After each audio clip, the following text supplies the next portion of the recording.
Hello, and thank you for joining us for the 2:30 session featuring Professor Laurie Blank, who will be talking with all of us, excuse me, about the future of perpetual wars.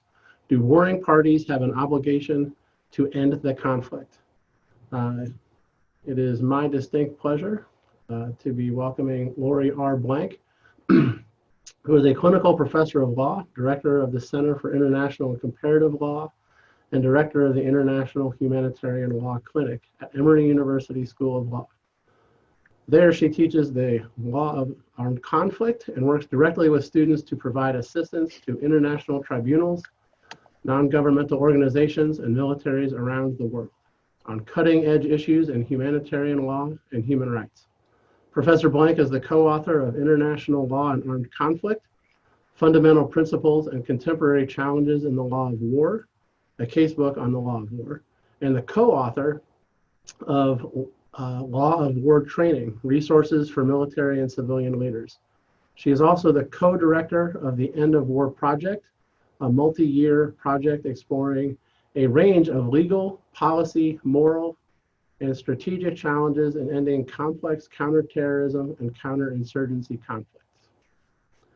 Professor Blank is a core expert on the Woomera Manual on International Law of Military Space Operations and the Oslo Manual on Selected Problems in the Law of Armed Conflict.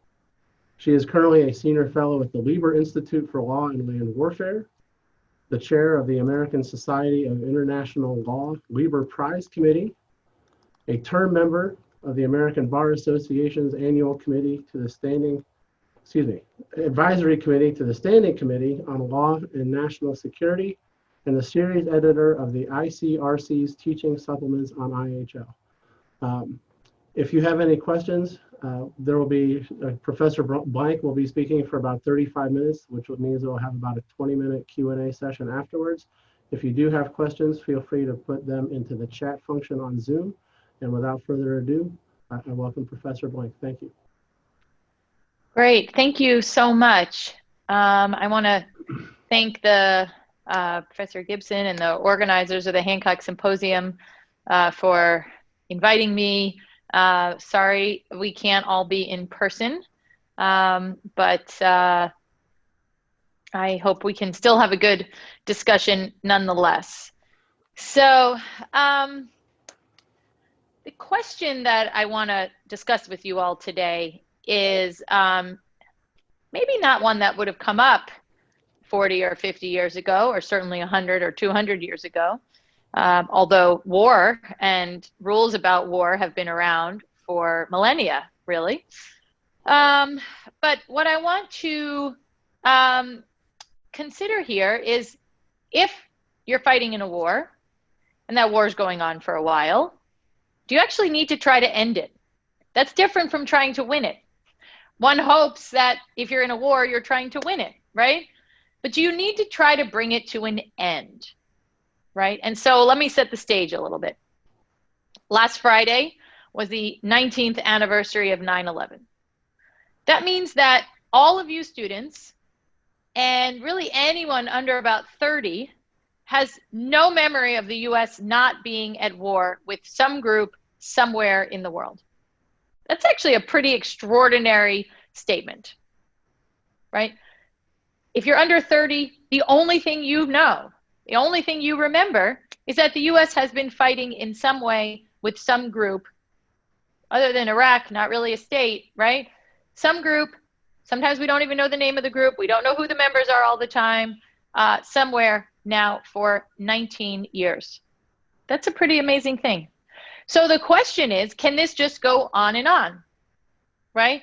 Apart from the strategic objective that's at issue in a particular conflict, which, raises a bunch of interesting questions with respect to these current counterterrorism conflicts, is there an obligation simply to bring it to an end? Is there an obligation to somehow get us from state of conflict, wartime situation, to peacetime situation? And it may seem like a strange question, may seem obvious. Well, of course we want the conflict to end. Yes, we want the conflict to end, but let me give you a little bit more to think about here, right? conflicts with terrorist groups like Al-Qaeda, ISIS, Al-Shabaab, and Al-Qaeda in the Arabian Peninsula, pick any other groups. Those are the main ones that the US has been engaged with. They're often more about managing the threat that such groups pose rather than actually thoroughly subduing it. Why is that? Well, it's not clear how you thoroughly subdue a terrorist group and the threat it poses. And it's not clear how you know that you've done it. Let's put it that way. It's hard to identify that moment. And so we find ourselves with the possibility of perhaps maintaining a perpetual state of conflict, because that's actually one consequence of managing the threat. In order to manage the threat, you need to maintain a certain level of intensity simply to counter the threat, to essentially beat down anytime the group seems to pick its head up, right? Like whack-a-mole. And you need to do that. So the question is that okay? Is that an acceptable way to sort of put yourself in a strategic posture? Or does that breach some obligation to actually end a war that you're involved in? So let's go back in time a little bit. We might not have asked this in the past, because in the past, it was always pretty clear that war was something extraordinary. Not extraordinary as in woohoo, but extraordinary, out of the ordinary. And it was something that both our leaders and our population, and I could say this for any other state, took pride in winning and ending, right? I mean, there was a clear mission and objective and purpose and sort of satisfaction in winning, and even for those conflicts that we didn't win decisively, depending on how you define don't win decisively, there is at a minimum a political, a strategic, a moral, some measure of productiveness in bringing that conflict to an end. Fast forward to now, it's not unreasonable to describe our current state of affairs as one in which staying in a state of conflict actually seems to be okay or perhaps desirable. And so what does that mean, right? Put it in personal terms for you all. Most of you, at least students who are listening here today, you're 18, 19, 21, 22. What do you think about having the same conversation when you're 40 or 50? Of literally never being able to talk to your children about, well, when we were at peace. Now, I realize that most of us don't really spend our days waking up and really pondering the fact that the US is actually engaged in conflicts in various places around the world. There's a whole nother conversation to be had about that as a phenomenon and what that means for our domestic politics and for our foreign policy decisions and so on, but I'll leave that aside. So we're not affected in our everyday life the way we would be if this was World War II, there's no doubt. But nonetheless, I think that's an interesting sort of thing to think about.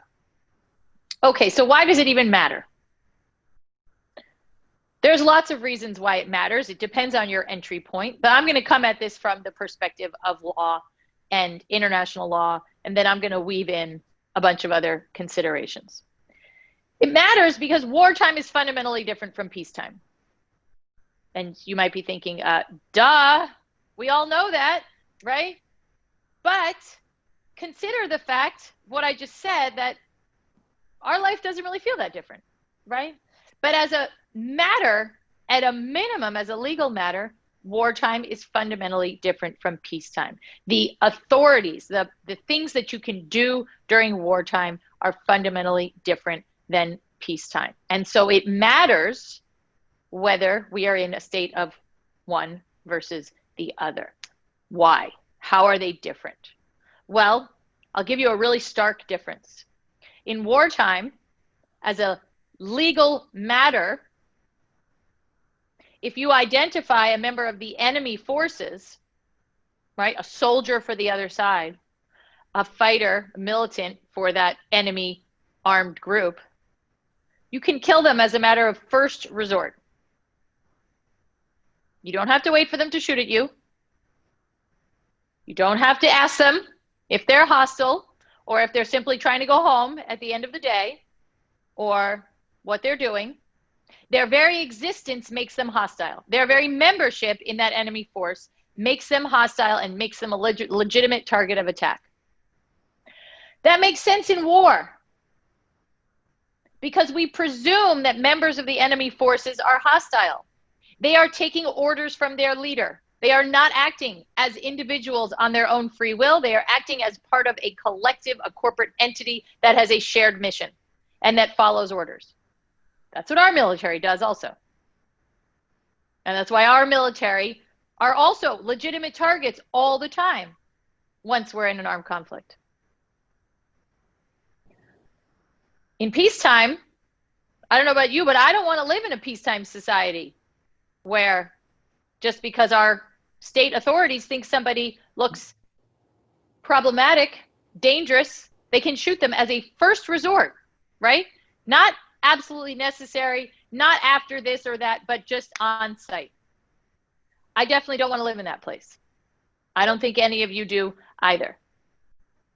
In wartime, if you capture a member of the enemy forces, you can detain them until the end of the conflict. You don't need to charge them with anything. You don't need to accuse them of any crimes. It doesn't matter whether or not they actually ever shot at your forces or what. They could be the cook, right, in that military. You can hold them until the end of the conflict. Why? Because one of the ways you defeat the enemy in armed conflict is you make it harder for them to fight and win. You might do that by killing some of their folks, right? Their soldiers. But an equally effective way to do that is to take their fighters off the battlefield by detaining them. And it wouldn't make a whole lot of sense if you had to keep releasing them all the time. Right? Imagine a game of checkers, right? What you do in checkers is when you jump the other person's pieces, you take them off the board. You don't then put them back and say, all right, let's keep playing with all your pieces on the board. That's sort of like an intolerable, interminable game of checkers, right? It would be the same thing in war. If after you captured the other side's soldiers, you shook hands and you said, okay, go back and fight. Let's see how we do in round 2. No, you take them off the battlefield. In peacetime, again, I don't want to live in a place where the authorities can simply detain me or anybody else just because they feel like it, because they think we are problematic in some way, we hold a different viewpoint, without any charges, without the criminal justice system being involved, without me getting to see a judge. And we don't have that rule in peacetime. In peacetime, you can only detain somebody through the criminal justice system based on, you know, an arrest, probable cause, and then a trial and a conviction, and all of those good things that we know about from watching all the cop shows and all the, you know, NCIS and everything else, Law and Order and so on. Right? We don't want to live in a society where you can detain people without charge. So this is fundamentally different between wartime and peacetime. There are also a lot of authorities in domestic law that are triggered by the existence of war. Those are not necessarily highly problematic in our situation, but, right, if we looked at all of them, and there are hundreds of them, we might find some where we said, you know, I'm not sure I want this lasting for 15, 20, or 30 years. The reason we have these rules in wartime is that wartime is a situation of exigency. It is out of the ordinary. And so we have different rules. We have different rules that allow for targeting the enemy, for detaining, for holding them accountable. But what happens when we don't have clear-cut lines for when that ends? Right? There's an enormous amount of work done in international law about how we know when conflict starts. critically important for exactly these reasons. Are we dealing with crime and unrest, or are we dealing with war? Because if we're dealing with war, then we're going to pull out this whole other set of legal tools. Now, those tools come with a lot of protections, right? I don't mean to suggest that in any way that war is a free-for-all.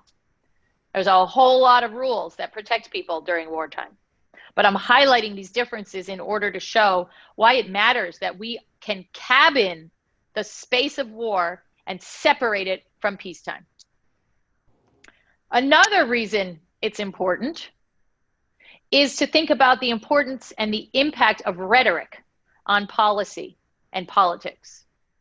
So in the first few years after 9/11, it was not uncommon to hear some version of the phrase, "We're at war with these people," in thinking about the types of authorities that the government was seeking to employ against individuals who were suspected of being members of Al-Qaeda, supporting Al-Qaeda, sympathizing with Al-Qaeda, whether it was in the extreme, like torture and other inhumane and degrading treatment, which we know our government engaged in, or whether it was rounding up hundreds and hundreds of individuals of the Muslim faith to question them and detain them as persons of interest.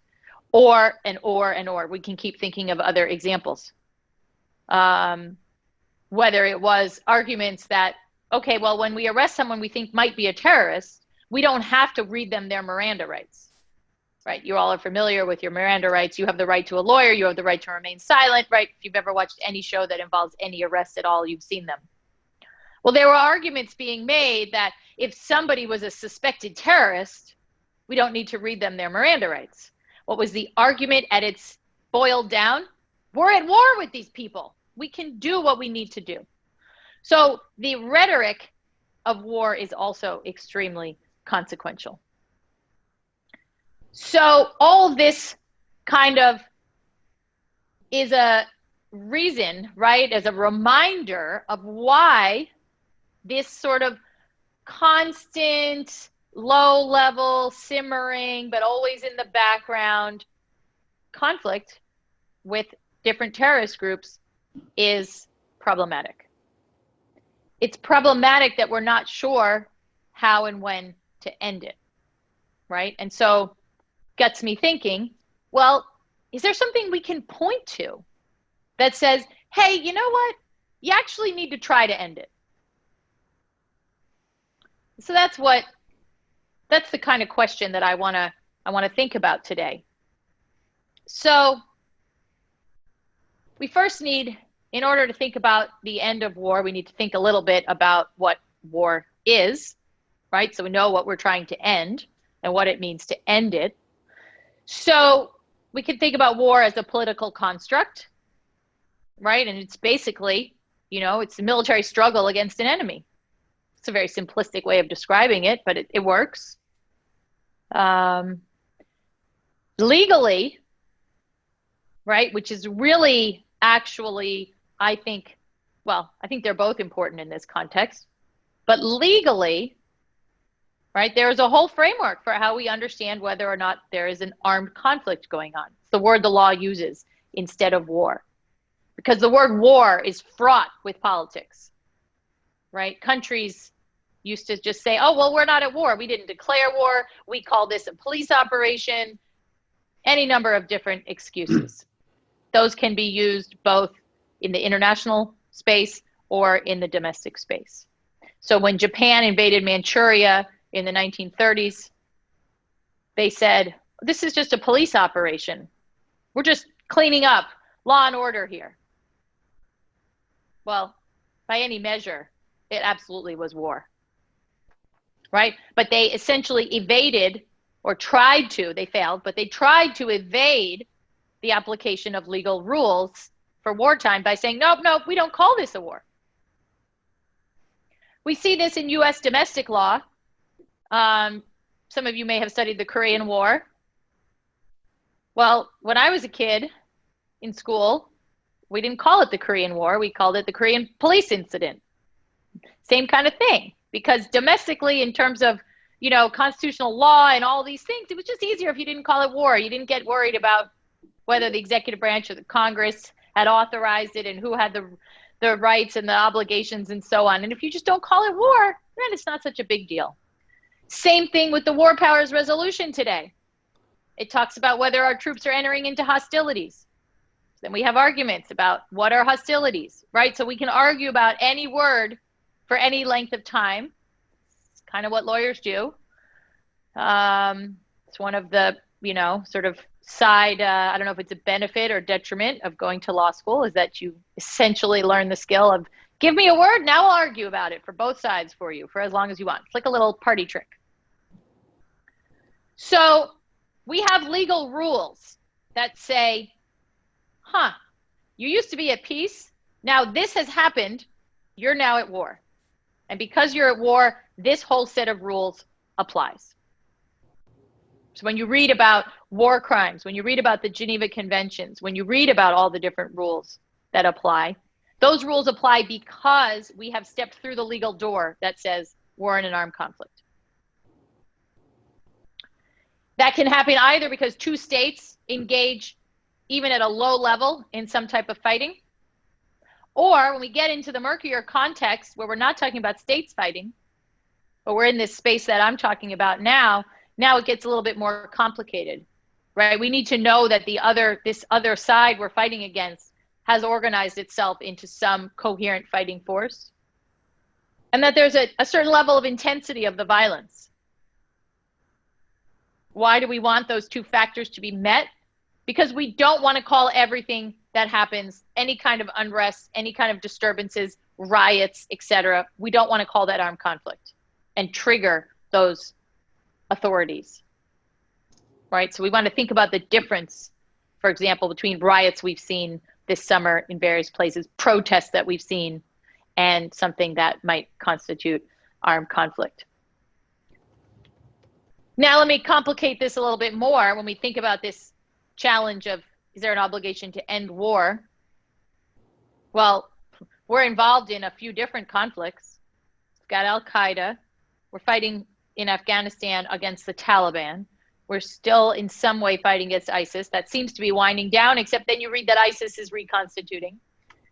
Yesterday, you might have read in the New York Times that the executive branch asked for more authorities to, not the executive branch, it was actually U.S. AFRICOM, so our military forces, you know, focused on the region of Africa, asked for more authority to go after al-Shabaab militants, not only in Somalia, but in Kenya also. So expanding the geographic reach of where we might have authority to go after al-Shabaab. We are, right, still keeping our eye on Al-Qaeda in the Arabian Peninsula. We can think of any number. Those are the main ones that come, right? But on a rhetorical level, it would not be hard to find folks in the US, many folks, who essentially just define this as, we're at war with terrorism. Now, legally, you simply cannot be at war with an ism. Just doesn't work. You need an actual entity. As a political science matter, you also can't be at war really with an ism. But as a policy or rhetorical matter, think about what we've been at war with. Drugs, poverty, terrorism. There's probably a few other things out there, right? That's kind of like a mass collective marshaling of our resources and enthusiasm and energy to get rid of a big problem, right? So what are we trying to end here? Right, that's a big question. I'm not sure, right? So when we talk about ending war, when we hear people talking about perpetual war, never-ending war, we need to end the war, we need to bring U.S. forces home, right? Which one? What are we talking about, right? We actually want to be precise there and make sure we understand that. And we also need to understand what it means when we end that conflict and then perhaps some violence erupts again. Do we jump right back in where we were, or do we kind of start fresh? So if we're going to talk about an obligation to end war, well, it's worth understanding what that means to end it. So if you think about what you've studied from history, right, you might think of, you know, a peace treaty, a surrender, right? The wars we learn about in our history class, we have these formal moments when we mark the end of war. Just last month, we celebrated, you know, we marked VJ Day, the victory over Japan in May, you know, VE Day, victory over Germany in Europe. We know the date that the Civil War ended, things like that. We can actually identify the moment. Oftentimes, we have the moment when one side sits down and inks the peace deal, the surrender, etc. That works in the interstate context because we have two equal belligerents, at least as sovereign entities, and they come together and they reach an agreement. Sometimes a war ends in total conquest, right? Total defeat of the other side. And it's just pretty obvious that it's over. But what about in this much more amorphous world where we're fighting against groups that, again, we're never quite sure exactly who's a member of this group. We're not quite sure all the places that they're located. We're not quite sure what they're planning. We're not sure that if the leader, whoever it seems to be identified as the leader, agrees to something. Imagine that we reached an agreement. First of all, the likelihood we reach an agreement with a terrorist group is quite slim, but imagine. Does that necessarily mean any other adherents actually abide by that? Probably not. What does it mean if you appear to have defeated a group? They don't appear, they're not launching any attacks, their fighters have scattered, all these indicators that suggest that it's over, but they've actually just gone underground and they're just waiting for their next opportunity. Right? ISIS used to be Al-Qaeda in Iraq. The very insurgents we fought against in Iraq. Then we left Iraq in 2011. Seemed we had defeated them, or they had been defeated, right? To put it more in passive voice, whoever, right? However, and yet in actuality, they were just biding their time, waiting it out till the situation presented itself to reemerge. So how do you actually know it's over? Kind of want to know that if you're going to tell someone there's an obligation to end it. It's pretty hard to say there's an obligation to end it, but I'm sorry, I don't know what to tell you you're supposed to do about that or how you go about ending that. What the US has said with respect to Al-Qaeda and ISIS, its goals are to degrade and destroy the particular group. Okay, but again, really hard to know when you've done that. How do you measure that? How do you analyze success? How do you know if you need to do more? Oftentimes a terrorist group will launch a spectacular attack when they're actually at their weakest. It's kind of the opposite of what we might think. And oftentimes when they lay low and we think, oh, we've really got them now, they're just laying low because it doesn't seem like an opportune time to engage, and they'll just wait until there's a better time. So the kind of things that we're kind of primed to recognize as endings, as markers of an end, don't really help. Or they might actually send us in the wrong direction. The law tells us that a conflict is over at the end of active hostilities or the general close of military operations. The definition we have of that is when the last shot is fired. Well, you might know that when you have a peace treaty, because you've agreed that the last shot has been fired.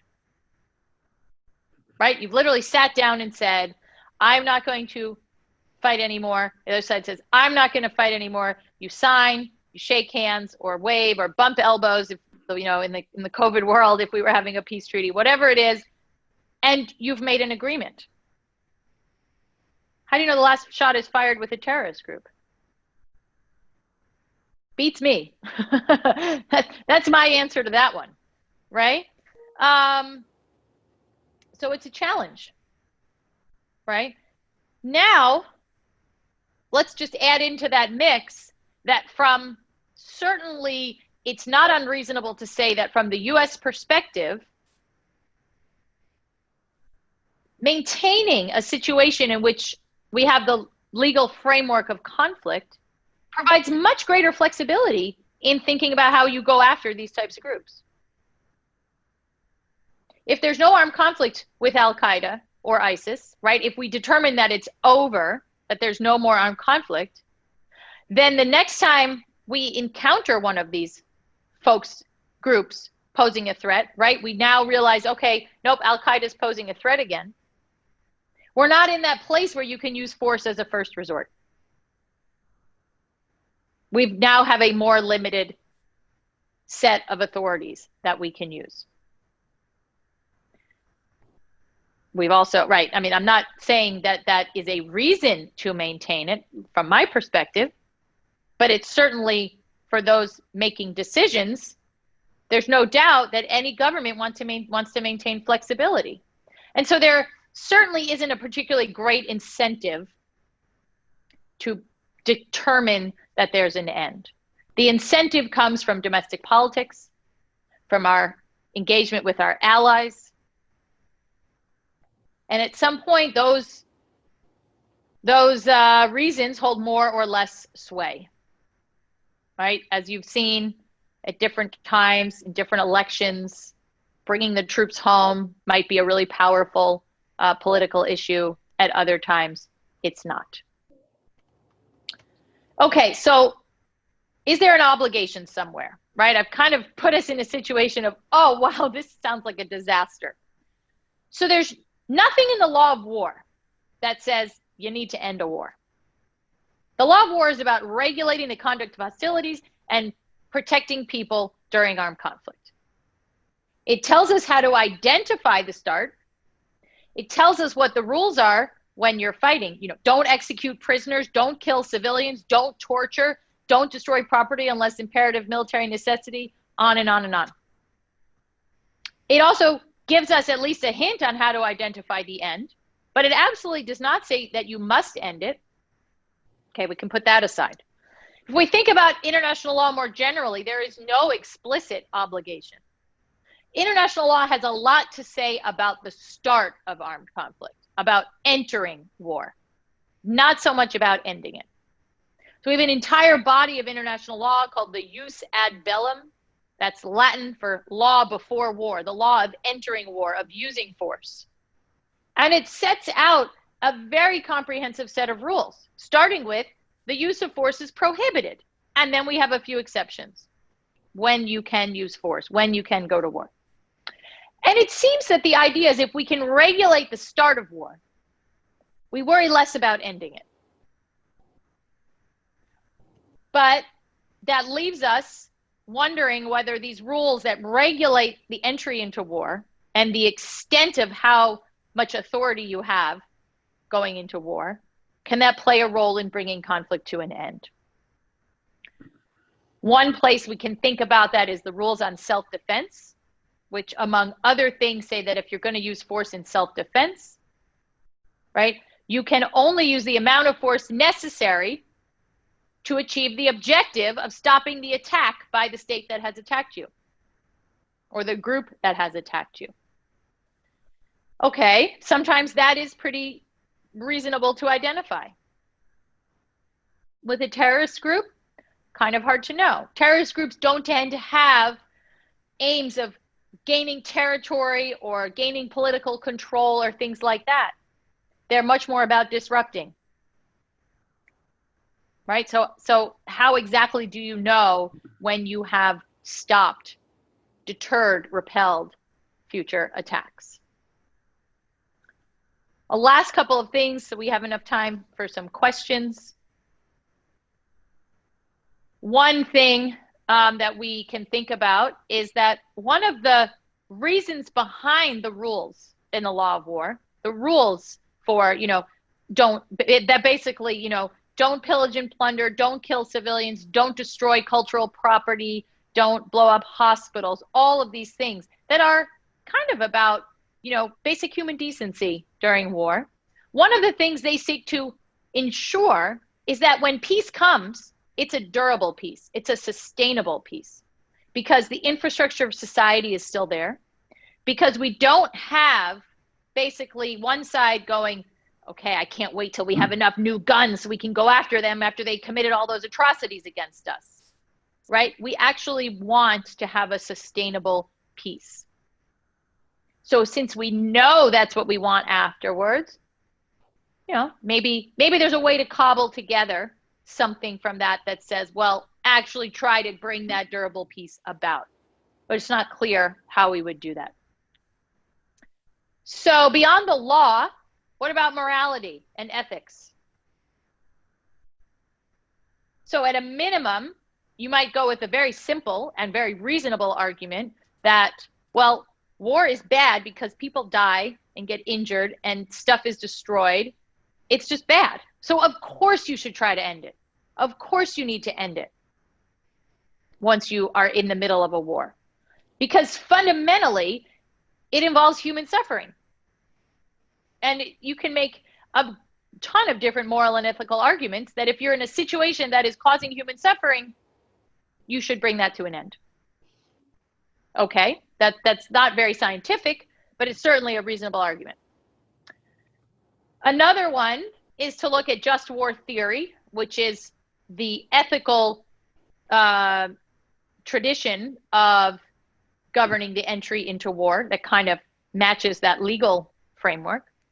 And one rule for going to war, for using force, is that there be a reasonable probability of success, right? So fighting a hopeless war, it might be noble, but it's not ethical. Can you get from there to, well, once you're in the war, you have to work to bring it to an end? Maybe. Maybe. That's one possibility. What about strategy, policy, basic principles of humanity? Anywhere, and you're right, there are lots of possible things, but one of the things I find fascinating here is there's not much to hang your hat on to actually go, if you could walk up to a country, right, and say, excuse me, I see you're fighting a war. I see you even entered that war legally. The way you're fighting it is absolutely fine. Got no problems with that. But you need to bring it to an end. And the country says, well, thank you for all the compliments, but we're not really ready to end because we're still trying to achieve our objectives. We haven't fully defeated the other side. Whatever else they're going to argue. And you say, yes, but see, I have this whole list of reasons for legal reasons, moral reasons, anything else, why you have an obligation to end it, not just win it. That piece of paper is pretty empty right now, right? Normally we might not, again, in other contexts, we might not think that much about it.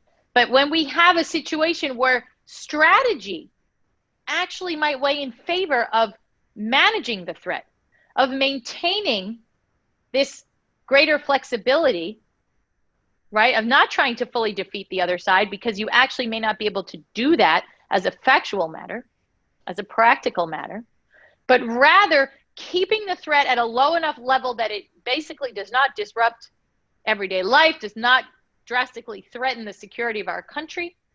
But in order to do that, right, you're keeping your foot on the gas, right? And if you ever drive a stick shift car, not too easy to find those anymore, right? But if you ever found yourself in a stick shift car on a hill, you can play that fun game where you let the clutch out a little, you give it a little gas, and you kind of stay, right? You don't roll back and you don't quite go forward because you're not giving either one enough. That may actually be strategically a good choice in these situations. But it comes at a cost.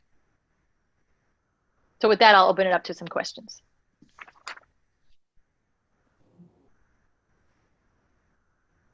Does that make me on? Can you hear me?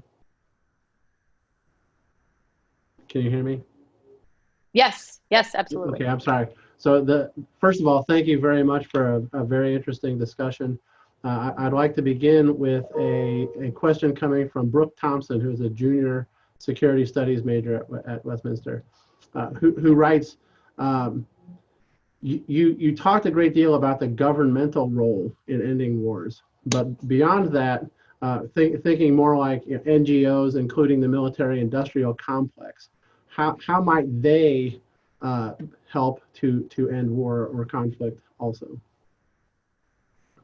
So NGOs absolutely play a critically important role in advocating for efforts to protect people during conflict, in trying to bring conflicts to an end.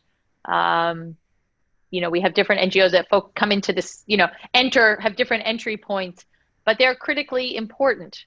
Not only where we think of it as an adversarial advocacy relationship, as in, hey, government, we don't like what you're doing. You're not living up to your obligations, and we're going to challenge you on that. Obviously, that's critically important.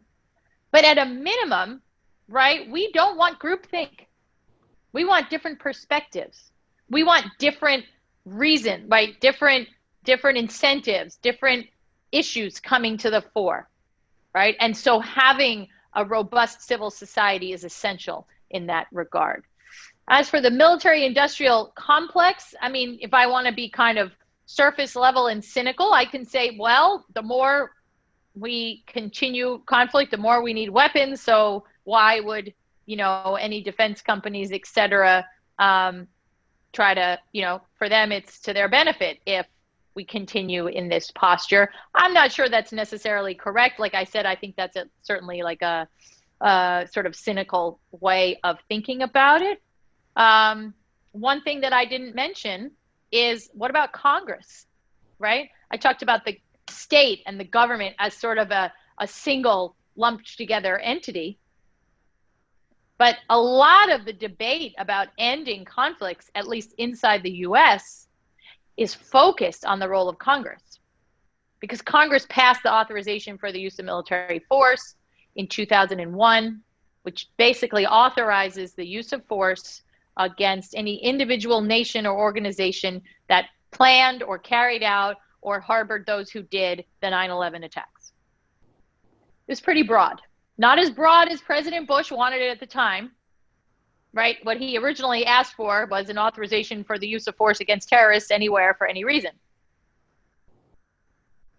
But the authorization for the use of force that Congress did pass has actually been stretched beyond recognition. Because we're fighting against groups that didn't exist at the time of 9/11. Now, maybe you can do the linkages. I think I could also make the argument that, well, we're staying within the bounds of it, right? I think as a pragmatic thing, it is stretched and stretched and stretched. However, there have always been colorable legal arguments that what we're doing fits within it, right? And so that is a challenge, because the executive branch has always been able to point to it saying, look, we have this authority. So there have been a lot of efforts to get Congress to essentially step up to the plate and say, we're done with this. We're going to repeal it. We're going to pass a new one. The problem is nobody's quite sure what that new one should say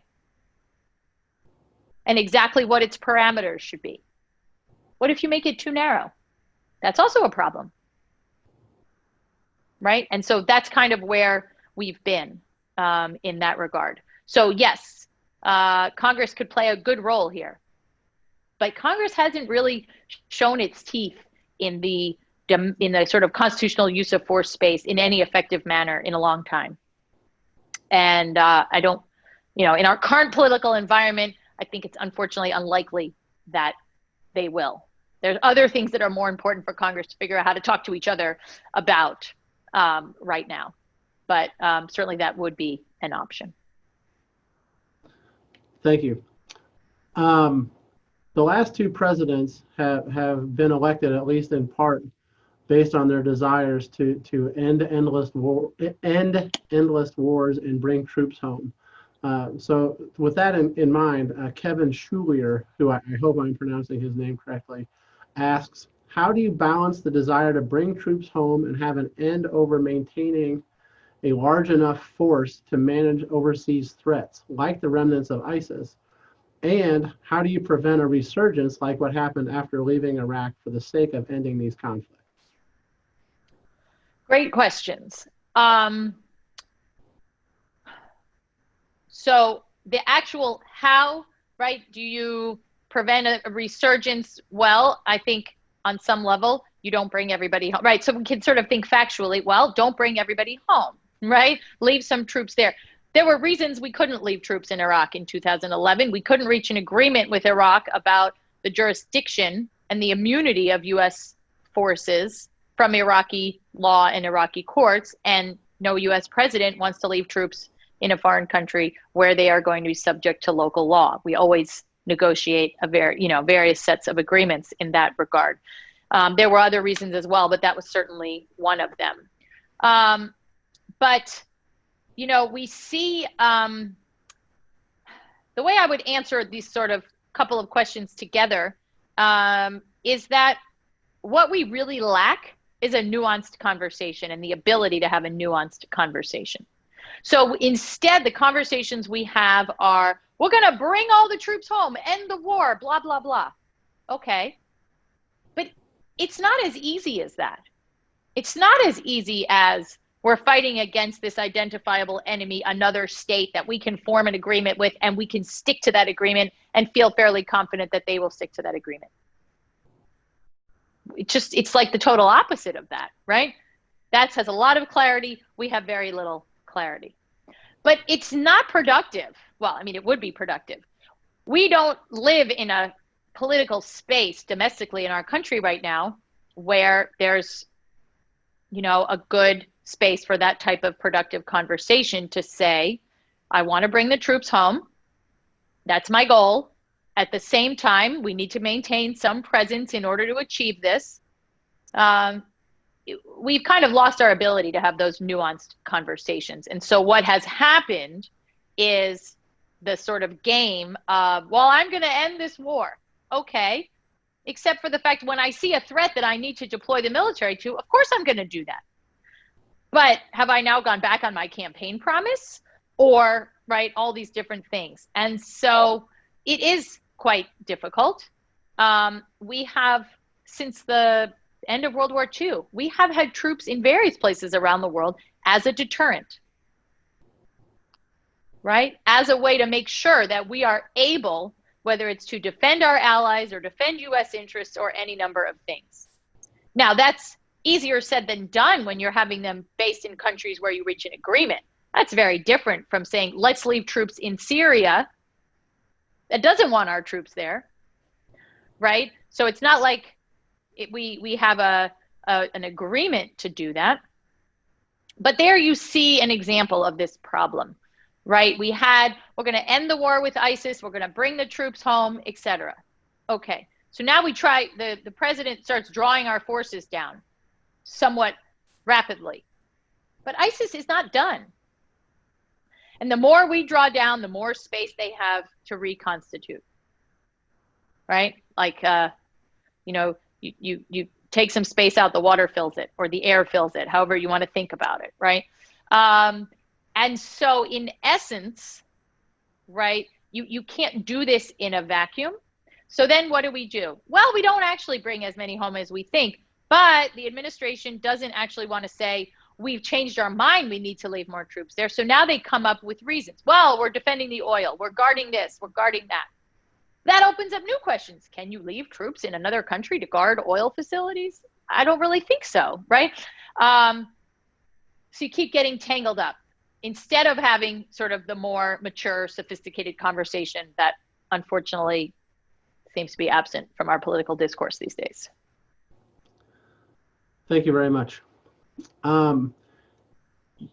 Your talk was about ending war, but if I could take you back sort of to the literal beginning, you talked about things like Korea and wars against isms and these types of things. And of course, Congress hasn't declared war since World War II. Moreover, as I understand it, only one country has declared war in the last several decades. So can you explain why declarations of war have decreased across the globe, although interstate conflicts continue to arise? In other words, you talk about ending a war and why that's difficult, but there's also this sort of amorphous beginning of war also. So are these related in any way? Yeah, so I think they are somewhat related. And what we have seen, you're right, we have seen a significant decline in, let's call it the formality of entering into war, right? We don't have declarations of war anymore. The US last declaration of war by the US was against Romania in World War II. So there's your fun trivia fact, right? If you're, need to stump somebody at a party or something. That doesn't mean the US has not gone to war. So we want to separate the idea of a declaration of war, which is a particular way of entering into war. It is a notification that we are about to be at war with each other, from the actual fact of a war starting. And one of the reasons we haven't seen declarations of war is that after World War II, we had the creation and the reaffirmation of this international legal framework designed to limit and end the resort to war. So it used to be that historically, the resort to war was a sovereign right of every state. Any state could resort to war whenever it wanted. There was no limit on that.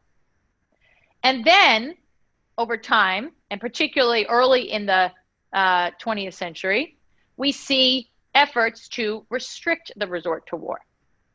Now, at first, if you remember, one of the nicknames for World War I, right, was called the war to end all wars. World War I was so horrible, so many deaths, that many people thought, well, this will take care of it, right? Like, everybody has seen how horrible war can be when it escalates to be global. So that, that'll be that. Yeah, but that didn't really work that well. And we also saw in between the two world wars, we began to see international legal efforts by states through treaties to constrain the ability of different states to go to war. So we have the Kellogg-Briand Pact, we have the Locarno Treaty, where states renounce the right to go to war. Unfortunately, we have World War II, which shows that that wasn't sufficient. Why was the UN founded after World War II? Well, one of the main reasons was to create an organization, to create a structure where states could actually talk out their disputes, where they could actually find a way to resolve problems and to protect international peace and security, rather than it being basically a, free for all, I'm in it for me, and so on, kind of a very realist game. And if you look at the UN Charter, one of the very first purposes that's listed in the preamble of the UN Charter is to save succeeding generations from the scourge of war. So with that in mind, right, and the fundamental rule in the UN Charter that says the use of force, right, by one state against another state is prohibited. That's our starting point. That's what all countries, right, that's what the countries who created the UN and then all countries who have joined the UN, that's our baseline. The use of force is prohibited in international relations. Now, we have exceptions if you're acting in self-defense. We have an exception if you're acting with the consent of the other state, like you're actually using force to help them against an enemy in their territory, or if the UN authorizes it, like in Libya in 2011. Because we know we can't just trust all states to follow that rule, so we need to have exceptions. So once that rule is in place, right, you can see how it's quite hard for any state to declare war. Because fundamentally, our starting presumption is you're not supposed to go to war. So a declaration of war seems to be kind of inopportune. And so instead of that, right, we see states declaring that they're acting in self-defense. We see domestic, right? I'm not talking about what happens inside a state. Every state has their own rules, whether constitutional or otherwise, for when they can use force. I'm talking about in the international system.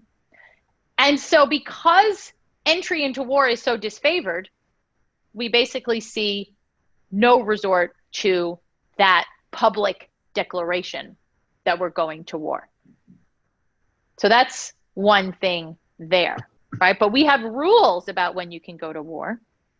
And we stop using the word war in the law, and we use the term armed conflict, because we're not so interested in what states think and what states say, but we're interested in what they do. We're interested in the objective facts on the ground. So it's not so much whether I say I'm at war with you, but whether the facts demonstrate that we are in a conflict. Thank you. You mentioned just war theory a couple of times in a couple of contexts. And much of your discussion about war has had this sort of geographical space in mind. So Libya, Romania, ISIS, and et cetera.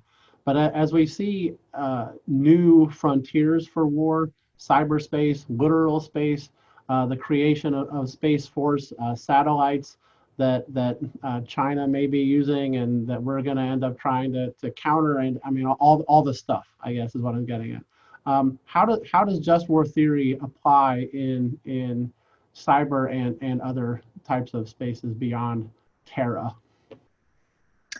So the first thing is, when we talk about the rules, right, for when you can use force, when you can enter into a conflict, if there is a conflict, etc.